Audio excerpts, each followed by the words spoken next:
LeBron with Cajun Cardboard coming at you from the great state of Louisiana with another mail day. This is mail day number 68. I've got some little cards to show you, some big cards to show you, a couple of nice pickups, a 4-figure Jordan card.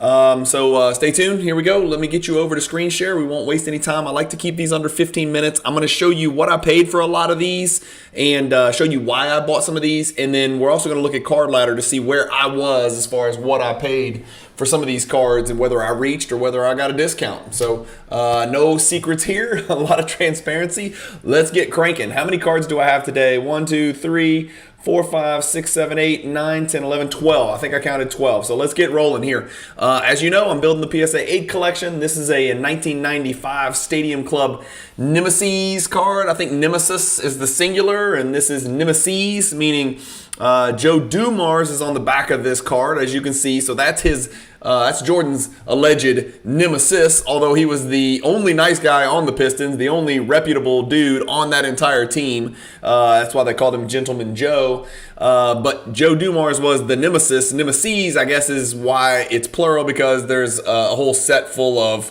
matchups. Jordan and Dumars, and then there's other guys that played against their nemesis. So more than one nemesis is a nemesis. But enough grammar. This is a PSA 8. Again, not an expensive card. I can't remember what I paid, maybe 40, 50 bucks. I think I picked this one up off of eBay, if I recall. So that's card number 1. And check that one off the box. The next is the 1996 Topps Season's Best number 18, affectionately known as the Sticky Fingers. Believe it or not, if you watched Mail Day number 67, you saw my Topps Chrome Season's Best, my Topps Chrome Sticky Fingers PSA 8 that I picked up. And most people don't know this, but there's a Topps and a Topps Chrome. And I posted this on Instagram the other day. The Topps actually looks better than the Topps Chrome. It just does. The Topps Chrome looks very boring and very typical of a base Topps Chrome card. The Topps has a little bit of almost like a texturing and like a wavy nature to the back of it that I hope you guys can see. And then one thing I didn't ever pick up on is sticky fingers, right? So it's the guys in the league with good hands that steal, up there in the steals leaders and whatnot.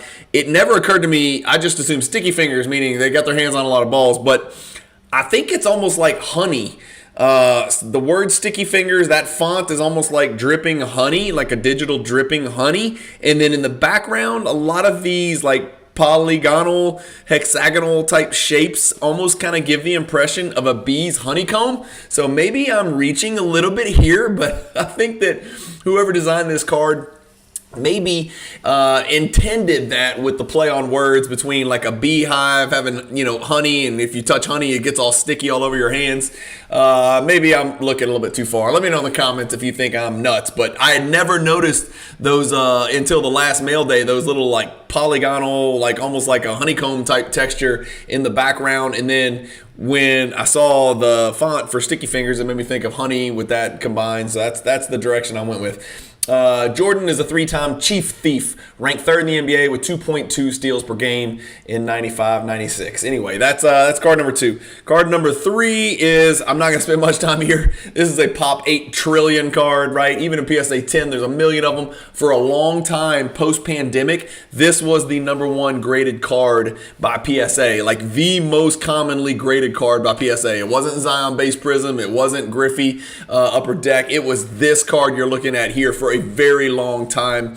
And I don't have it pulled up in Card Ladder, but I know there is an untold quantity that have been graded, and there are tons of PSA 10s. So as you can imagine, I think I paid like $9 or $10 for this PSA 8, something like that. It was not a lot of money. The member's choice. And so this actually led me to discover an error in my PWCC, I already had this card. I didn't know I had it because the PSA label said members only. And so I thought I had a members only parallel of the card. PSA actually made a mistake on the label, but it should have said members choice or nothing at all. Like this one, down at the bottom, and the reason I'm saying this is, as you can see down here, it says members choice in gold script right across the bottom, or gold print. It doesn't say anything on the PSA label. I've got another copy of this exact same card, and the PSA label says members only. So it was just somebody naive or new at PSA, didn't know what they were doing, and they saw members choice, and they thought that meant members only, and and I guess that could be confusing for a novice Jordan, collector or a novice grader. And so I've got a mislabeled PSA Members Choice. So now I have 2 of these cards. One of them with the correct label that you're seeing on your screen. One of them with an incorrect label, which I just mentioned. Again, $25 card, maybe $20 card, something like that. I don't know. I love this card. I really like this card. I don't know why. When I see it, I can't not think of Game of Thrones. You guys know I'm a D&D kid. I'm a nerd. I'm a super nerdy, super huge Game of Thrones fan. I even collected some Game of Thrones autograph cards from Rittenhouse that I'm super fond of, and I have a bunch of them listed on eBay. But this is the 1998 Topps Chrome Champion Spirit, Champion Singular Spirit, card number CS1.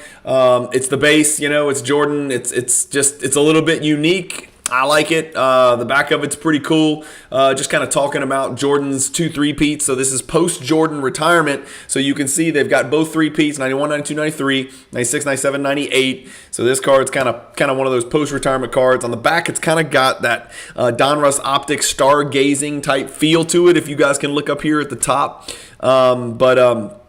He also, don't forget, won an NCAA title with the North Carolina Tar Heels in 1982. He might have hit a big shot from the baseline, if you will recall. So that's the next card on the list. The first card we're going to look up is, I'm not going to look this one up, but you'll see what I'm talking about. So this is the 1996 Stadium Club Class Acts, plural. 2 words if you're searching for it. Usually it's Jordan. This one's got Jordan on the front, Stackhouse on the back. Stackhouse was supposed to be the next Jordan. Stackhouse was actually really, really good as a young player. It is properly slabbed. Jordan does deserve to be on the front because, as you can see, CA1 and then all the trademark stuff should be on the back, and it is on the back. And the Jordan, of course, features on the front, although they have a bunch of trademark crap on the front, too. Now that I notice, that's strange. Why do they have trademark stuff on the front and trademark stuff on the back? That's weird, but the card number's on the back, so we know it's slabbed correctly. Plus, Jordan's on the front, so we know that's correct.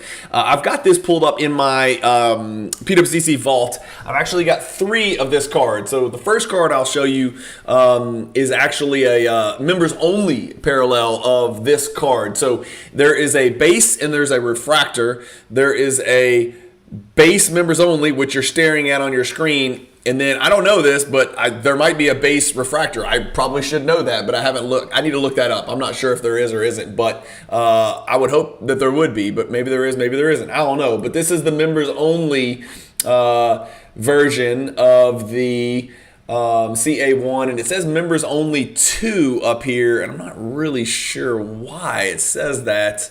I haven't really ever looked super close at the card. I think I just picked it up and moved along, but it says members only 2 up here on the label. Can y'all see that? I'm not sure why. Maybe one of you guys knows better than I do. Anyway, nevertheless, so I've got the 9.5 members only base. I've got the base PSA 8, which I just showed you in this mail day, and then we're about to talk about this next one. This is this Class Acts refractor PSA 8 with just a hint of greening on Jordan's left shoulder, but that's part of what makes 8s 8s. And then we got Stackhouse on the back, and that back is crazy off center, almost hilariously off centered. Similar to an Olajuwon Class Acts, which I saw in New Orleans this weekend. But it's weird that the front's not terribly off center. I mean, at least you can tell there's 4 borders. The back, it almost looks like it's missing a right border. So it's odd. Usually if it's miscut on the front, it's miscut in a proportionate way on the back, but this one's not. But that's the refractor, which we're about to look at as well. So that refractor I picked up, this is me right here, I think, for $235 on February 7th. The card sold before that a month earlier for $235. Before that, $218. Before that, $202. Before that, $222. Before that, $200. Before that, $381, but that's an atomic refractor, so we're going to throw that one out. And then $230 here. So I think I'm right on the number. I'm fine picking it up for whatever the comps were because it's a refractor, and PSA 8 refractors are just plain cool. I don't know what else to say about it. And so that is that. So let's keep cranking. So that was the base Class Acts. The next is a 1997 with coating, number 287 PSA. Again, just a base finest card, not serial numbered or anything crazy like that. As you can see on the back, it's card number 287. It says uncommon over here. If it was a refractor, it would say it in that little vertical box right there, but it's not. This is card 287 with the coating. Then the dynamic dunks, and this is an interesting card. This card I really like. This was one of the very first Michael Jordan PSA 10 inserts that I picked up.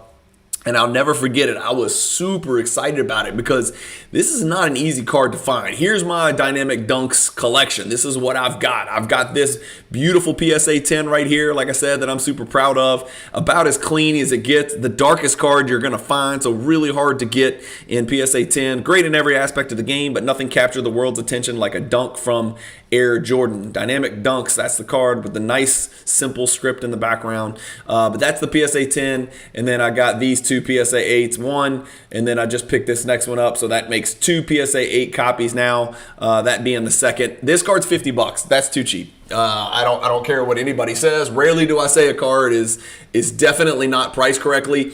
This card's definitely not priced correctly, and let me show you why. Here, this is what's important. So, like I said, $49.20. I think that's mine actually in the PWCC Weekly. Yeah, so I picked this card up for $49.20, which, believe it or not, was way over comps. 25% over comps. The last two had sold for $32 and $35. So I gladly paid $50. $50 is not enough for this card. Let me tell you why. There's 305 of them. That's really not that many in the grand scheme of things when compared to some of the other inserts that are out there. It's an early insert, and it's from a really high-quality product from the 90s. Skybox Premium is a good quality product. It's not like Topps or Hoops or whatever. Not that they don't have great inserts in there as well, but the Dynamic Dunks here that you can see has a 4.81% gem rate. Between Beckett and PSA, only 1,000 have been graded. That's not that many. Like some of these inserts we see, they'll be like 3,000 graded. This is not one of those cards. So for this card in a PSA 8 to be selling for like $10 more than some base Jordans in PSA 8, which are like $150, $200, it doesn't make any sense. I would rather have a Dynamic Dunks PSA 8 then I would rather have a PSA 10 fill in the blank 91 Fleer. Like that doesn't. Why would a 1991 Fleer PSA 10 be worth more than a 1993 Dynamic Dunks PSA 8? It doesn't make a lot of sense. So I think the card's undervalued. I'll probably try to scoop a few more up, to be quite honest with you. That's just my opinion. That's what the card looks like. You guys are welcome to go win the auctions and beat me out or whatever. It is what it is. I always just talk about the cards the way that I think about them. I don't keep any secrets. Another Jordan. So this is the 1997 Finest. It says with coating, and you can barely see the words of the coating right there. The coating is over here in this dark area on this side. You can kind of see it on his forearm there. So it is with coating. This is card number 271 in a PSA 8. I already had the card. Again, if it was a refractor down here in this little white box, it would say refractor. But this card is common. The other 287 was uncommon, which makes me think the 287 is a little bit harder to come across than this one, common versus uncommon. That's my assumption. Maybe I'm wrong. Correct me in the comments if I'm wrong on that. But I already had this number 271 without coating. Now I have the 271 with the coating. Yes, that's how OCD I am. Next, we got we already talked about it. That's the Class Axe refractor that I picked up. Or Jordan has a green shoulder and there's no border on the back. Again, it's a PSA 8. If it was a PSA 10 and it didn't have a border on the back, I'd have a problem with it because I'm looking for the best of the best. But in my PSA 8 collection, I expect PSA 8 cards to have flaws, and I am absolutely fine with it. Next, I was happy to get this, and then I accidentally picked up another one on eBay last night. I woke up this morning, you've won on eBay, and it was the same exact card. So I'm trying to remember which one I overpaid the most for, but this is the 1997. I think SPX is so cool. I talked about it, I think, on the last mail day or on another video. I really like SPX. I think right when you open a pack of those cards, you know you're looking at something that's drastically different from everything else that was coming out in the 1990s. It almost looks to me like every card's an insert. That's how cool looking these base cards are. And that's what you're looking at. This is a base card, and it is die cut. It's card number 6. This is a PSA 8 copy of card number 6. It's just got almost like a CD type of hollow foil technology. It's die cut. It's unique. I just like it. And obviously on the back, you can see why it's a PSA 8. That right edge is an absolute disaster. So that is what led to the card being graded a PSA 8. But again, I did pick up another copy, so maybe the other copy's better. You'll see it in a future episode of Mail Days, but I won't spend this much time talking about it. And then lastly, and by far the biggest card that I picked up, was okay, I looked that up, yeah. So lastly, the most important card that I picked up is actually a pretty big card. So I think I paid $13.20 for this. This is a PSA 8 Skybox Z-Force Slam Cam. I think I have this card in a BGS 9.5 for my high-end collection. And this is the PSA 8 that I decided to put in my collection, and it looks great to me. Unlike some of the other PSA 8s that we've seen on this mail day, this one just looks really damn good to me. Front and back. Honestly, the card just looks pretty good. I guess maybe I got to zoom in. Maybe bottom left white, maybe a little bit bottom right edge, I guess. But again, with these PWCC high def images, it's really hard to hide anything, so I can't tell if that's even visible to the naked eye. But this card is a really cool one. I've got it pulled up here in Card Ladder for you guys to check out.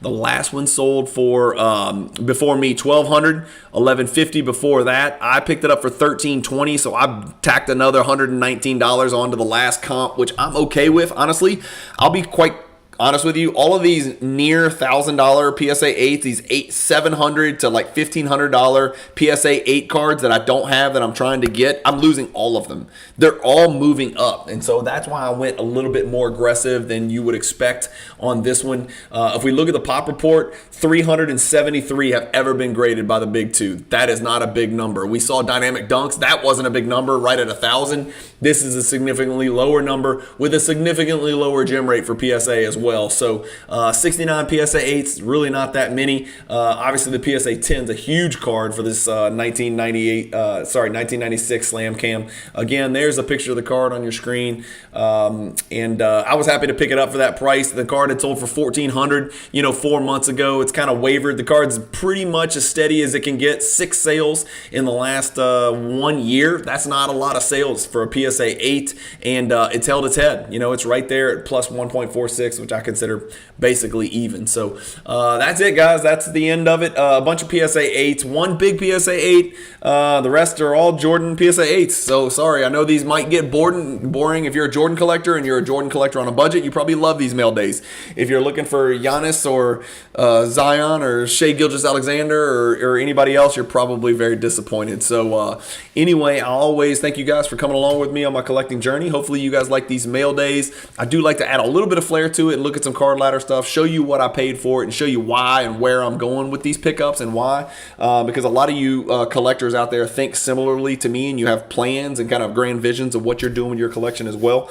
But anyway, another one, mail day number 68 is in the books. Thank you guys so much for watching. Keep collecting, stay positive in the hobby, and peace.